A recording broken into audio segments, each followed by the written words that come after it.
नारायण के जो अवतरण की चर्चा है उसमें 8वें में आते हैं ऋषभदेव जी।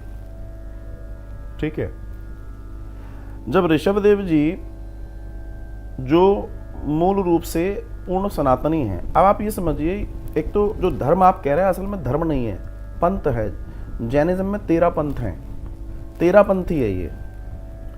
हिंदू धर्म के अलावा कोई भी धर्म नहीं है, सब पंथ हैं। ये बिल्कुल दिमाग में बैठा लीजिए। पहली चीज, सारे पंथ हैं, ना कि धर्म हैं।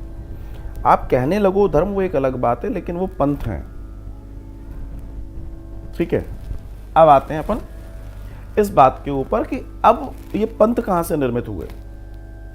तो हिंदू सनातन में जो हिंदू 12 लॉजिक्स हैं, जिसमें शाकाहार, जिसमें अन्य चीजों, अलग अलग अलग अलग कैटेगरीज डिजाइन है, उनमें से किसी ने उनको मूल रूप से धारण कर लिया।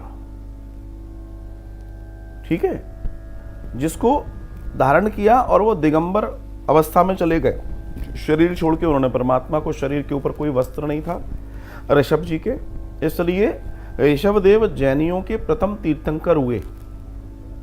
बाद में वो जैन पंथ बना, पहले दिन से नहीं था, बाद में उसको संज्ञा दे दी गई, उन्होंने एक नाम ले लिया जैन।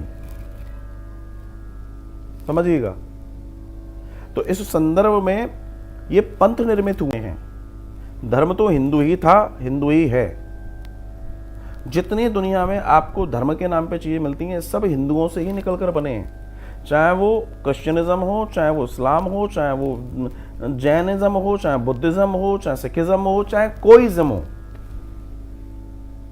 ये पंथ हैं। ये एक किसी चीज को पकड़ लिया, उसको लेकर आगे निकल गए, पंथ कहलाते हैं। ध्यान रखिएगा।